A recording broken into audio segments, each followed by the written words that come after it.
Hello, and welcome back to the Efficient Skillet. My name is Willie, this is my grandson Clay, and we hope that you're doing extremely well out there. Today we're going to make a delicious tomato and basil soup. Okay, the first thing you want to do is take 4 regular sized tomatoes. Now these are nice fresh tomatoes I got from the produce section at HEB. Probably a bunch of you out there grow your own tomatoes. That's even better. But what you want to do is take 4 tomatoes, and what you do is you turn them upside down like this, and what you're going to do is cut just a little X into the bottom of each tomato, like that. That's cool. Is that pretty cool, Clay? Yeah, I wish I can do that. All right, where are we going to put these tomatoes, Clay? In the boiling water. Very good. So you take these tomatoes, you just put them in this boiling water. We're just going to leave them in there for about a minute. All right, our tomatoes have been boiling for about a minute now. That's all you wanted. Put them in here. That's right. We're going to take the tomatoes out and we're going to put them out from the boiling water into the ice cold water. And what you want to do is put these tomatoes in this ice cold water and leave them in there for about 5 minutes. Right, Clay? Yeah. 5 minutes? 5 minutes. All right, man. What are those red things? Tomatoes? Okay, once your tomatoes have been sitting in the water for approximately 5 minutes, you take them out, and because you cut that X there, and it makes it real easy to peel them. See, so what you want to do is get the peelings off. Peel all 4 tomatoes. Last time See how easy that is? That's easy for kids, right? Once you got your tomatoes peeled, then the next thing you want to do is cut this little core part out. This hard little core part of each tomato.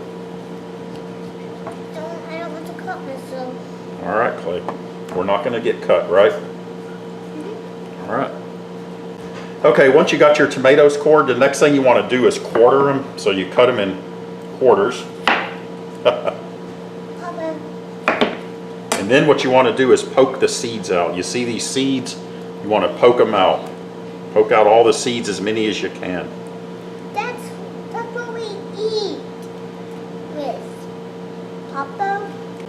Okay, once you've got your tomatoes, you got most of you can't get all the seeds out. I mean, you possibly could, but once you get most of the seeds out of your tomatoes, get your skillet nice and hot. I turn mine all the way up to 400, and then I just throw these tomatoes, no oil or anything, I just throw them straight in. Let them start cooking. That scared me. Sorry about that. Once you got your tomatoes in there, we're going to take a medium-sized purple onion, dice it, throw it in.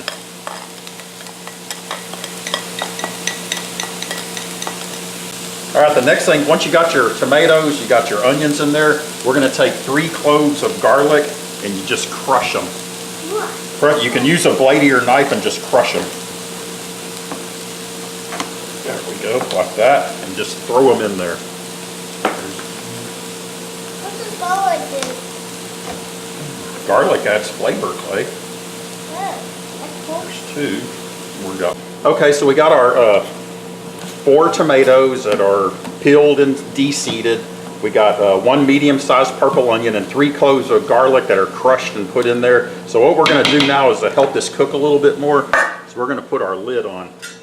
We're going to let this cook for about 5 minutes. Right, Clay? Okay, our tomatoes and onions and garlic have been cooking for about 5 minutes now. Yep, it's cooking really good. So the next thing we're going to do is add 1.5 cups of chicken broth. Then the next thing you're going to add is this is a 48-ounce can of pure tomato juice. I got this at Walmart. We're going to add that. Now this right here, I got this at Walmart. Great value. It's 46 fluid ounces, and it's fresh pressed tomato juice. Whoops, where's the can? There we go. Fresh pressed tomato juice, not from concentrate. Anyway, 46-ounce can. Put that in there. Then we're going to stir it around a little bit. Right, Clay? You're supposed to say right. Right, Clay? Right.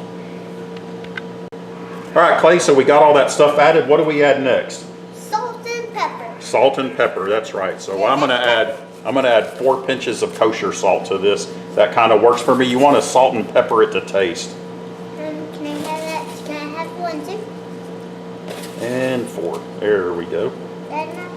And you want to pepper it to taste. I like to use this coarse ground black pepper. It works real good. Stir it all in. And we still have our skillet on high. So let's return the lid. Let it cook for about another 10 minutes.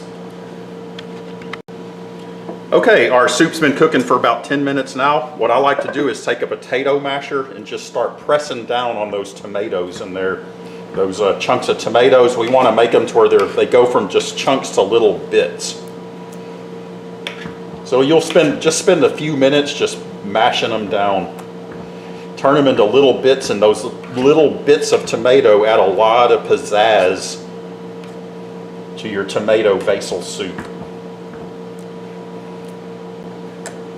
Okay, once you get through mashing up your tomatoes, what you want to do is take 20 leaves of real basil, fresh real basil. I get this basil at H-E-B. Sorry, Walmart, but I couldn't find it in fresh basil in your produce section. I did find it at H-E-B. You take about 20 large leaves of basil, fresh basil, and you chop them up.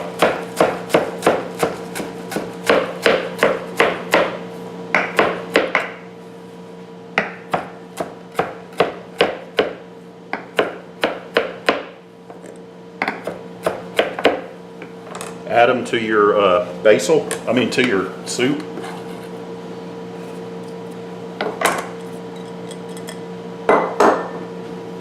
Stir them in, and while you're doing that, add 1/2 cup of real butter. Don't use oleo or margarine or any country crock, whatever. Use real butter.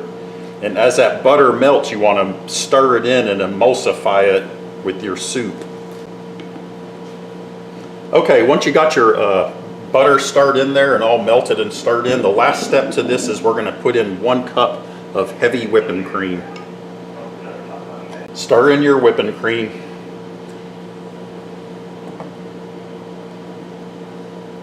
Once you have your basil and your heavy whipping cream and butter all worked in there, return the lid for about 5 more minutes, let it cook. Okay, it's been about 5 minutes now. We're going to go ahead and turn our skillet off. Here is tomato basil soup. You ready?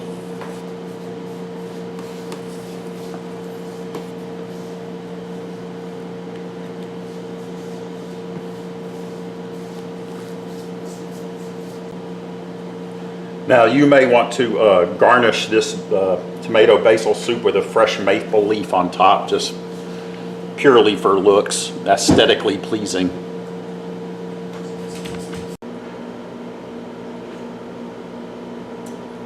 Man, boy, you can really taste that basil in there. I love now there's 2 schools of thought when it comes to this tomato basil soup. My wife says that you have to put it in a blender and make it all smooth and everything. The other school of thought is you have little bits of tomato in there. I like the little bits of tomato. They're just delicious. They really add pizzazz to it, but man, that's some good tomato basil soup. I love basil soup. That's good. We hope you like it, and we hope you try it. And if you haven't done so, hit the subscribe button, and you can email us, efficientskillet@gmail.com.